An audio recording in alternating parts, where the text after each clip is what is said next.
Olá, boas-vindas a mais uma análise. A gente vai direto ao ponto hoje para descobrir um atalho psicológico simplesmente poderoso. O foco aqui é o processo de reconhecer, descartar e aceitar. Essa é a chave para retomarmos o controle das nossas mentes e afastarmos de vez aquela ansiedade e o excesso de pensamentos limitantes.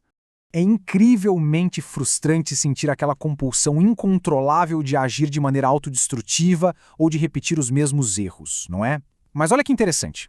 A grande revelação de tudo isso é que isso não é uma falha de caráter ou um problema na nossa identidade. Na verdade, trata-se apenas de uma falha biológica. É literalmente como um alarme de incêndio disparando sem que exista fogo algum. E para entender direitinho como separar o nosso verdadeiro eu dessa pura biologia, vamos seguir um caminho bem claro. Primeiro, vamos ver o cérebro enganoso. Depois, o ciclo do hábito. E aí entramos na prática com reconhecer a falsa mensagem, descartar com o advogado e, por fim, entender a aceitação verdadeira versus a falsa. Começando com a parte 1, o cérebro enganoso e como ele envia falsos alarmes. É fundamental entender logo de cara que, se a gente deixar a mente agir totalmente por conta própria, ela pode criar crenças em coisas que simplesmente não são reais. O ponto crucial de tudo isso é que aqueles sentimentos terríveis de pavor, de pânico, ou até aqueles desejos urgentes de manter maus hábitos, são apenas mensagens cerebrais enganosas. Ou seja, qualquer pensamento falso ou impulso inútil que nos afasta dos nossos verdadeiros objetivos. Eles não definem quem nós somos e, com certeza absoluta, não ditam a realidade. E isso nos leva à parte 2, o ciclo do hábito, e como o cérebro cria essas armadilhas. Agora que a origem do problema está clara, vamos observar como reagir a esses falsos alarmes acaba criando um ciclo vicioso contínuo. A mecânica neurológica por trás disso é fascinante.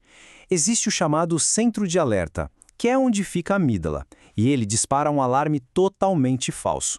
Só que isso cria um desconforto físico e emocional tão imenso que empurra o nosso centro do hábito a reagir no piloto automático.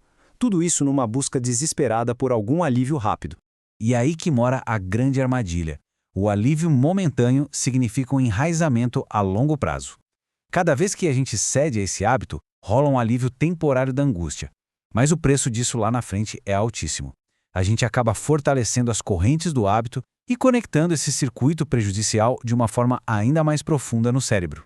Então, como quebrar esse loop tão perigoso? Nós precisamos de uma barreira cognitiva, o que nos traz à parte 3, reconhecer a falsa mensagem.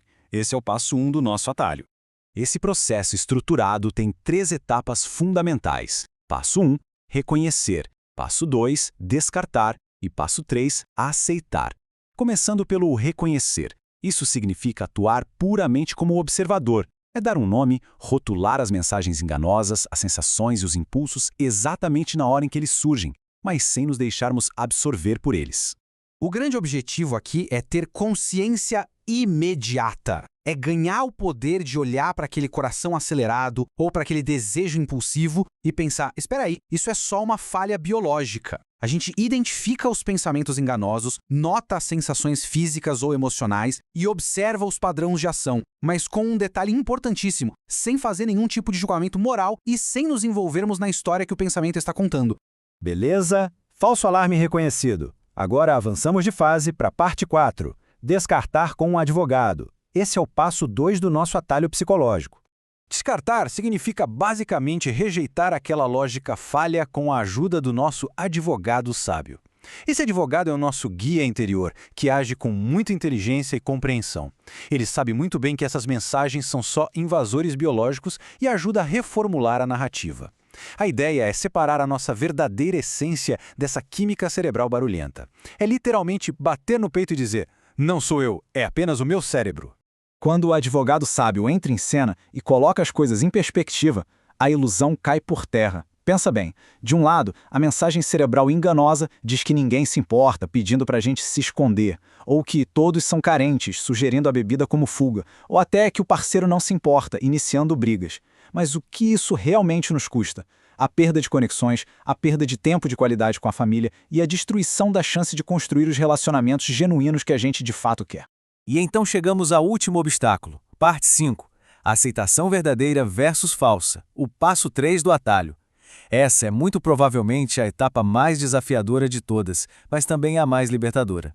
É absolutamente crucial entender essa diferença. A aceitação verdadeira não é abaixar a cabeça ou jogar a toalha.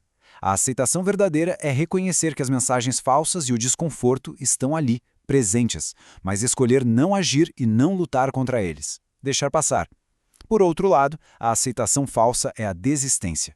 É acreditar que as mensagens enganosas são a mais pura verdade e pensar que a culpa de tudo isso é nossa. Como a gente faz isso na prática? Aceitando que os impulsos virão, sabendo que eles não representam o nosso eu verdadeiro e não engajando naqueles velhos comportamentos para tentar consertar o incômodo. A gente lamenta o tempo perdido, claro, mas foca em seguir em frente, sempre ouvindo o advogado sábio. E quando a gente faz isso e continua a vida normalmente, uma mágica neurológica acontece. O cérebro percebe que esses alarmes não têm valor. Sem a nossa resposta, aquele circuito ruim vai simplesmente perdendo a força dia após dia.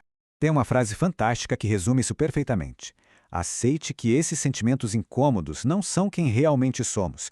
São mensagens cerebrais enganosas, nada mais ou menos, e podem ser vistas apenas como parte de um dia ruim do cérebro. Essa é uma mudança de mentalidade maravilhosa.